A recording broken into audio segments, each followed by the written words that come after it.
Hi everyone, thank you for tuning in to another episode of Centrick Talks Property. Today we're very excited to be joined by someone that's got over 30 years experience in the property industry. He's worked probably every position in the industry that you could think of, so experience is not going to be a problem on today's podcast. Currently holds a position at Elevate Property Group as a sales and marketing director there. So welcome, David Houghton. Thank you, Andy. Thank you. Thank you for giving up your time for us today. So as we mentioned, you're at Elevate Property Group. Very well established developer across mainly the Midlands. Give us a bit of background, I suppose, of yourself and Elevate. Yeah, briefly. I've worked in the property industry since I was 17, 18. Right, on the south side of Birmingham, okay, in Solihull and the Warwickshire villages, and in a general practice estate agency, residential, and now working for Elevate, who are Birmingham-based property developers, offices in the Jury Quarter, and we're predominantly residential and predominantly Midlands, albeit we have got schemes in Hereford and Ashford, and Nottingham and Derby, but predominantly Birmingham.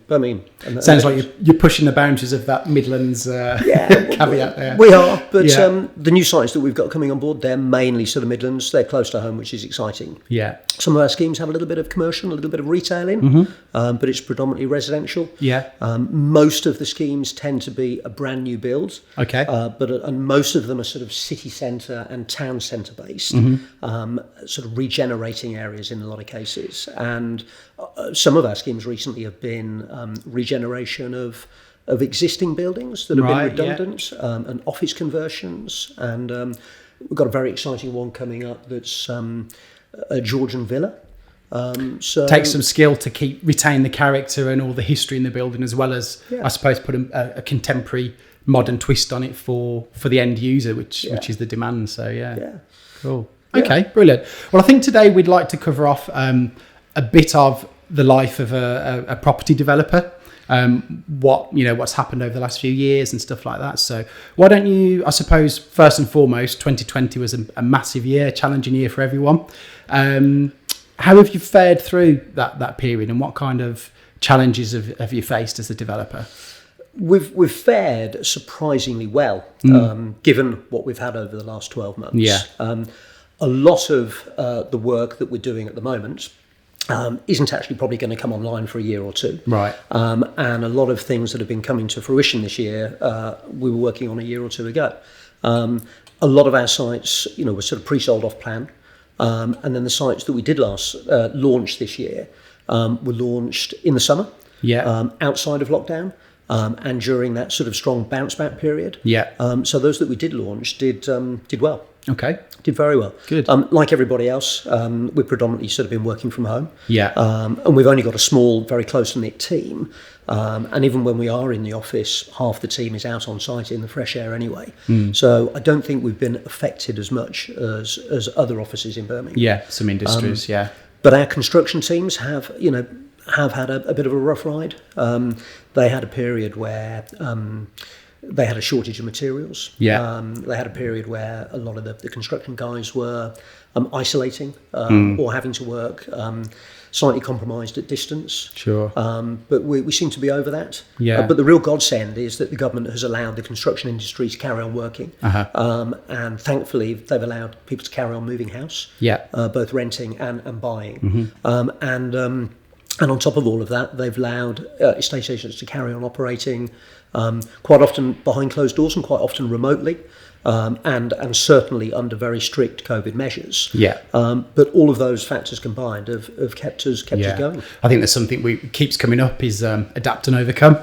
Keep moving forwards. It's those things that if you don't, you're not going to be in existence in 2021. So what would you say has been the biggest challenge for a property developer this year? There's been many. There's been a reluctance during the thick of lockdowns for buyers to actually physically go out and visit sites and view. That's been a hurdle. A lot of the lenders de-risked their products, and they pulled a lot of the 90 and 95% products from the market, and that made things a little bit more restrictive. And those were some of the biggest hurdles. Some associated companies that we work with probably haven't been able to carry on working as efficiently as we have. So, there have been, some delays. Yeah. Buyers have had to be very patient. I think you don't see the repercussions, do you? Although, the trades are still allowed to act on site. The materials they need to get and source and be provided to site, actually, like you say, has been a massive bottleneck with that, or a huge demand, and therefore it's outstrips supply, and there's been delays on product arriving to site.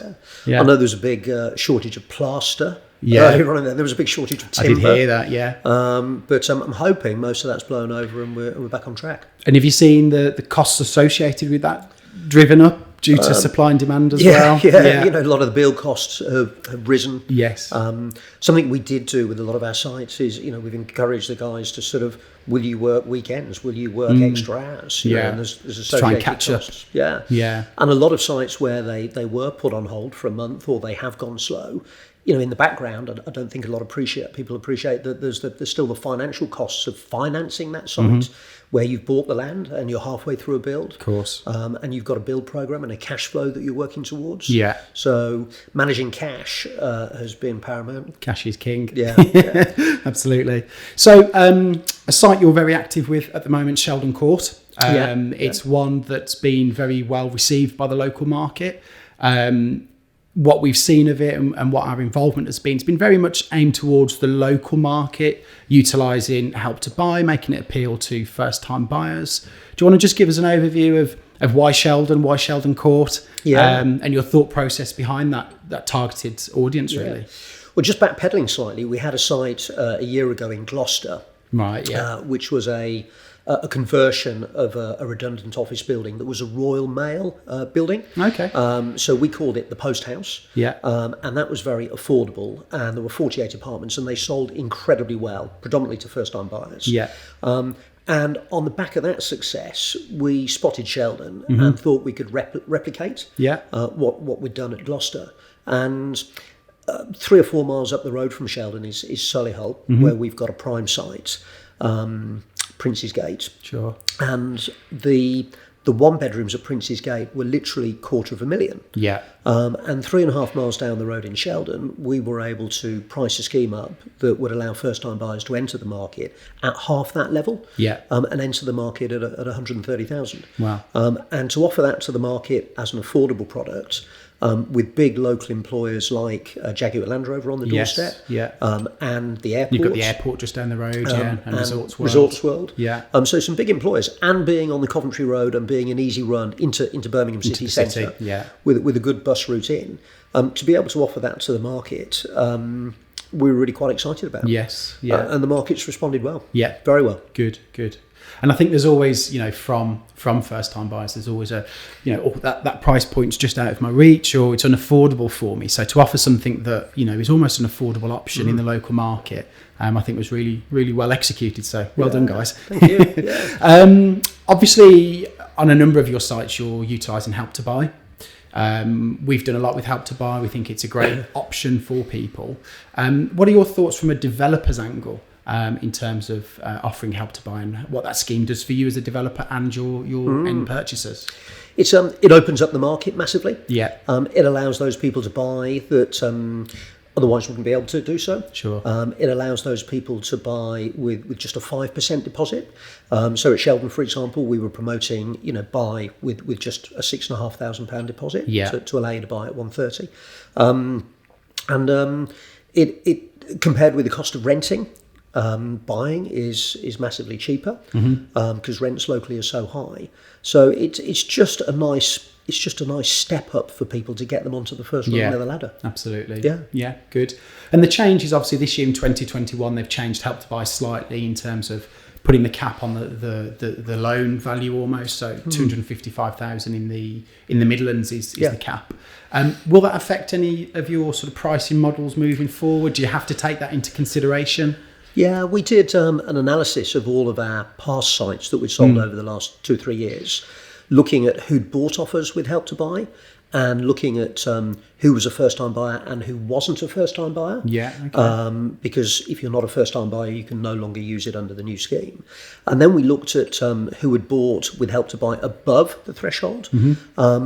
And it was only a really, really small percentage of our buyers. Okay. So, we felt that we probably wouldn't be that affected. 255, 600 is still a relatively good threshold. Yeah. But in schemes that we're pricing up now, moving forward, it is a factor that we are taking into consideration, and it's a definite price point. Yeah. Along with the discussion that's got to happen when you're going through those motions. Yeah. So if there's a property or a certain size of apartment, do we want to sort of tailor it so it is available with? Yes. So it is a big factor. Okay.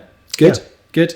And what can we expect from you guys over the next 12, 24 months, 2021? You've got quite a lot of product in your pipeline at the moment. Yeah, no, we've got an exciting year ahead. The big focus is really looking to sell out the schemes that we're currently involved in. Yeah. So Prince's Gate in Solihull was 100 apartments. We've just sold out there completely. Oh, brilliant. So that was a nice milestone to reach. Good. Sheldon that you mentioned, that's exciting. We're already just tipped the scales at 85% sold. Great. And 36% exchanged. So we see that selling out in the next couple of months as well. Yeah. We've got a very big, our largest site down in Ashford, 216 apartments. Wow. That is 70% sold, and people have started moving in, so that's over 60% occupied already. And new schemes in the pipeline that we're looking at that are in fruition. We've got an exciting scheme in Malvern that is in for planning, so we've got our fingers crossed on that. Very rural. We've got a very, very exciting scheme in the Jewellery Quarter in Birmingham in Camden Street, Heaton House. Great. That's going to be marketed and launched to the market later on this year. Okay. And that's the conversion of a Georgian villa, which is beautiful building. And then there's 14 townhouses and 48 apartments, and a little bit of commercial space, some office space. Brilliant. And that's really exciting. Yeah. And then there's a couple of new schemes that we've just had offers accepted on and we've just exchanged on, and we'll be starting on site later this year and launching those to the market in the spring autumn. Brilliant. So there's busy guys then. There's plenty going on. Yeah, definitely. And that's what I can tell you about. There's other things that I can't. Yeah. So great. It's good. Great. So 2020 hasn't put you guys back much. Not at all. Not at all. Sort of onwards and upwards. Yeah, definitely. And you mentioned there about conversions, and obviously conversion of existing buildings compared to a new build. What are the challenges around working on a historical building that needs to be retained, and I'm assuming has some restrictions on what you can and can't do? Yeah. What challenges does that add to you guys as developers? Yeah. We had a very challenging one in Hereford. Yeah, that we've 70% sold through at the moment, and that was a fire damaged building in the very heart of the high street, in the very centre of Hereford, and that had a Grade 2 listed facade, right, that had been propped up and retained with scaffolding, and we had to build a new building behind that, it, yeah, and then pin the facade to it, and that's now complete. And sounds complex.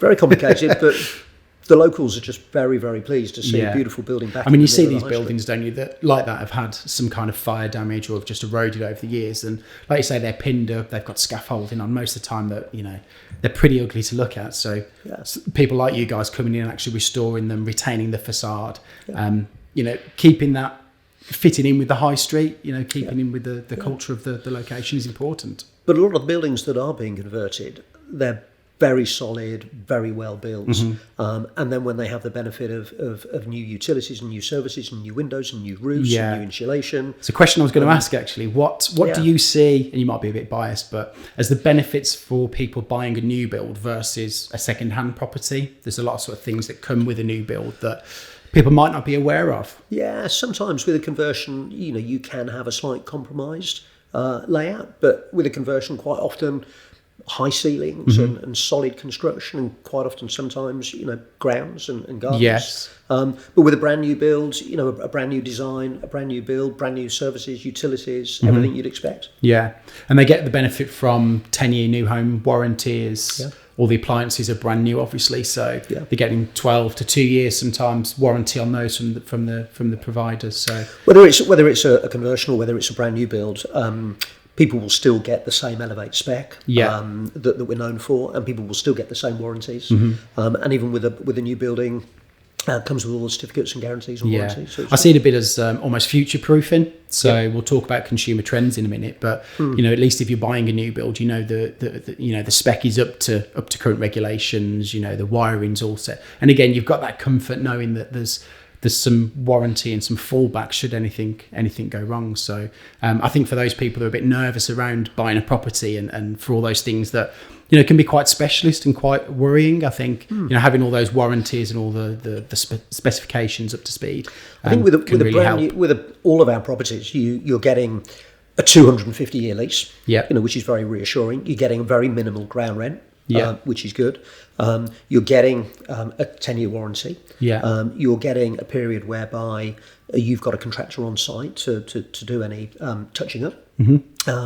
And then you've got a contractor for a year that will come back and put anything right, should that need be. And then you've got a managing agent that will deal with the day-to-day running of the building. So for a lot of people, once they've bought their property, they should be in for no surprises thereafter.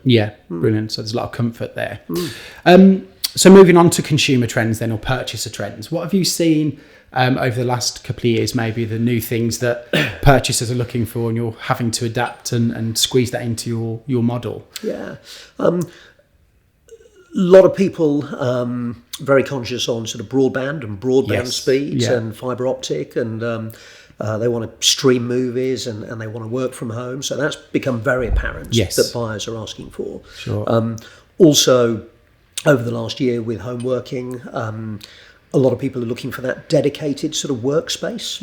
And again, with sort of home working and with what we've experienced over COVID, fresh air and open space has become really quite apparent. So on a couple of our existing schemes, one at Solihull, we created a garden. That wasn't planned, but we created the space for a garden and landscaped it, and benches where people could sit outside and work outside. And then moving forward, a lot of the schemes that we're looking at the moment, Juliet balconies, public open space, gardens, very important. And there's a big trend we're seeing at the moment with when people are building or putting in for plans for apartment complexes. There's almost breakout space for working space almost. So not just in the apartment itself, but a dedicated room for residents. Down in Ashford, we've got a super lounge.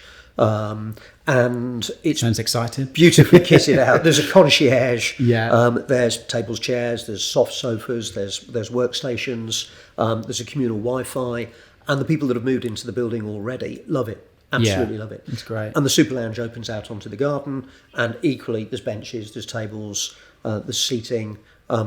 And that's gone down very well. Brilliant. Very well. We were just talking before we started recording this actually about some people work from home really well, others need that change in space or scenery. So it's giving people that option, I suppose, even if they are living in an apartment and working from home, they can at least go somewhere else to work and have that 9 to 5 structure almost if they want it. And then obviously can commute home up the lift and or the stairs. We've also seen, Andy, on a couple of our sites, we've had buyers. We're always very keen to identify our buyer, who they are, where they're coming from, why they're buying. And several of our buyers recently, over the last sort of 3-4 months, have been London buyers, decentralising from London, either moving out back to where they came from or back to the provinces, and inevitably back to a more affordable area than central London. And that's been quite a noticeable trend. I think over the last 5 years we've been monitoring that, and we've been seeing, Birmingham has the most relocators from London across the entire UK. So it's very noticeable that people are wanting to live outside of London, but they can also benefit because of train links, HS2 coming in, etc. That they're prepared to move away from the city centre, the city of London, and they might commute in 2-3 times a week, but they prefer to live a bit more, outside or in the country, or so big trend. Solihull site is 300 metres from Solihull Station. So it's 11 minutes into Birmingham. It's an hour and a half into Marylebone. Ashford site with the super lounge that I mentioned is across the road from Ashford International Station. So it's a 37-minute run into St Pancras. Oh, brilliant. And the prices are really affordable compared with central London. And that's really helped the development sell well. Okay, brilliant. So big trends I think of people coming out of the city at the moment. talking about Brexit quickly then, what impact does that have on you as a developer at the moment, and how are you having to adapt to the topic of Brexit? Yeah, I think we'll see an initial short-term little blip, whilst a lot of businesses that are importing and exporting get themselves sorted. But I think the country will welcome independence, and what we've seen throughout lockdown is a lot of people wanting to support local businesses and buy local products. And we see, there's still a big shortage of supply in the housing market, and there's a lot. And again, with lockdown, there's a lot of first-time buyers that will be wanting to leave home, get their own space, and there's a lot of pent-up demand. So we're fairly upbeat about 2021. So despite COVID, despite Brexit, interest rates are ridiculously low. I mentioned earlier that a lot of the lenders had started to pull all of their high loan-to-value mortgages. They're now coming back into the marketplace, which is great. So I think with the spring and the summer on the way, and with a vaccine in place, ignoring Brexit, I think we're in for a steady year. I think we're in for a good year. Positive, I think. Yeah, fingers crossed. And are you seeing at the moment with Brexit, you mentioned suppliers, materials, has there been any impact on that? Obviously, we talked about the impact of COVID on those materials, but have you seen, again, import and export, have costs gone up for you as a developer? Are you having to price that into your models? Build costs have been going up for years. Yes. And surprisingly going up. And shortages have pushed prices up further, like we mentioned, timber and plaster. Hopefully that will be a trend that doesn't continue as much, but we're keeping a close eye on build costs and labour costs. Okay, brilliant. Just to wrap up then, quick fire question. We're a property industry expert. Describe to us your dream home. My dream home would really be down on the coast. Okay. Probably of this country. Down on the South Cornwall coast. Okay, And in an absolute dream world, it would have a garden running down to the water's edge. Right, with your pontoon and your mooring and your boat. And there'd be swimming and there'd be running and there'd be fresh air. And something light and bright and airy, that would be the dream. Yeah, all right, brilliant. So escape to the country. Watch this space. Okay, brilliant. Well, thank you very much for joining us, David. I know you guys have got a lot on, so it's very valuable time for us. Thank you for tuning in, everybody. Hopefully you found that really useful. As always, please do comment, like and share. And if there's anything at all you'd like us to cover off in the future, then let us know. But until next time, take care. Bye. Is that all right, Elliot? Yeah, good. Good. That went quick. Was that 20 minutes? Yeah, it's close to 20. Yeah. Nice. Yeah.